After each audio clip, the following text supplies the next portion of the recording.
આગળ વધીએ એક તરફ જેટ એરવેઝની ફ્લાઇટ્સ રદ થઈ ગઈ છે ત્યારે કફોડી હાલત બની વિદ્યાર્થીઓની કેવી રીતે આખરે 22 વિદ્યાર્થીઓ શાળાના પ્રવાસે ન્યુઝીલેન્ડ ગયા હતા જેમની ફ્લાઇટ્સ રદ થઈ ગઈ છે અને હવે પાછા કેવી રીતે ફરવું તે એક પ્રશ્ન બન્યો છે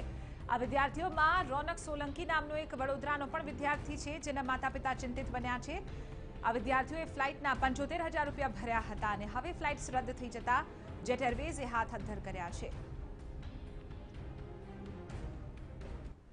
आज मुद्दे વધુ જાણકારી મેળવીશું ટીવી9 ના સંવાદદાતા અમિત પટેલ પાસેથી અમિત એક તરફ જેટ એરવેઝ તરફથી તમામ ફ્લાઇટ્સને હવે બંધ કરી દેવામાં આવી છે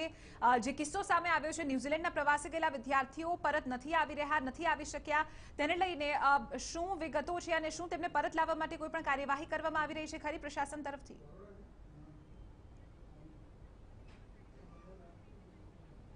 ચિત્રા એક ઇન્ટરનેશનલ ટૂરનું આયોજન કરવામાં આવ્યું હતું જેમાં ગુજરાત સહિત દેશભરના અલગ અલગ રાજ્યોમાંથી કુલ 22 જેટલા જે વિદ્યાર્થીઓ છે ન્યુઝીલેન્ડના ઓકલેન્ડ ખાતે પ્રવાસ પર ગયા હતા પરંતુ જે રીતે જેટ એરવેઝની ફ્લાઇટો બધી રદ કરવામાં આવી છે આ તમામ જે વિદ્યાર્થીઓ હતા તેઓ જે પરત આવવાના હતા એ જેટ એરવેઝની ફ્લાઇટ હતી પરંતુ અચાનક જેટ એરવેઝની આ તમામ ફ્લાઇટો રદ કરી દેવામાં આવતા આ વિદ્યાર્થીઓ અત્યારે હાલમાં મુશ્કેલીમાં મુકાયા છે અને તેઓ ત્યાં અટવાઈ પડ્યા છે ત્યાં ન્યુઝીલેન્ડના ઓકલેન્ડનું જે સ્થાનિક તંત્ર છે તેઓને કોઈ પણ પ્રકારની મદદ નથી કરતું કારણ કે ખાનગી એરલાઇન્સ કંપની હોવાના કારણે ત્યાંની સરકારનો પણ કોઈ કંટ્રોલ નથી અત્યારે હાલમાં જે વિદ્યાર્થીઓ મુશ્કેલીમાં મુકાયા છે તેના પરિવારજનો ચિંતિત બન્યા છે વડોદરાનો રોનક સોલંકી નામનો જે વિદ્યાર્થી છે તે ટેલિફોનિક પરિવાર છે પરિવાર સાથે સંપર્કમાં છે તે પણ ત્યાં મુશ્કેલીમાં મુકાયો છે તેની પાસે પૈસા ઓછા હોવાના કારણે તેની મુશ્કેલીઓ વધી રહી છે પરંતુ તેનું જે પરિવાર છે અત્યારે હાલમાં મદદની ગુહાર લગાવીને બેઠો છે કે તંત્ર દ્વારા તેને મદદ કરવામાં આવે અને કોઈ પણ અન્ય જે એરલાઇન્સની કંપનીની ફ્લાઇટ દ્વારા જે એમનો વિદ્યાર્થી જે બાળક ફસાયેલું છે તેને ત્યાંથી મુક્ત કરવામાં ત્યાંની જે સરકાર છે મદદ કરે હવે જોવાનું એ રહે છે કે આ કિસ્સો જ્યારે પ્રચાર માધ્યમોમાં સામે આવે છે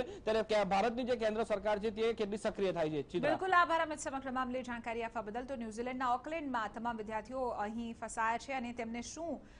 લાવવા માટે પ્રશાસન તરફથી કાર્યવાહી થાય છે તે જોવું રહ્યું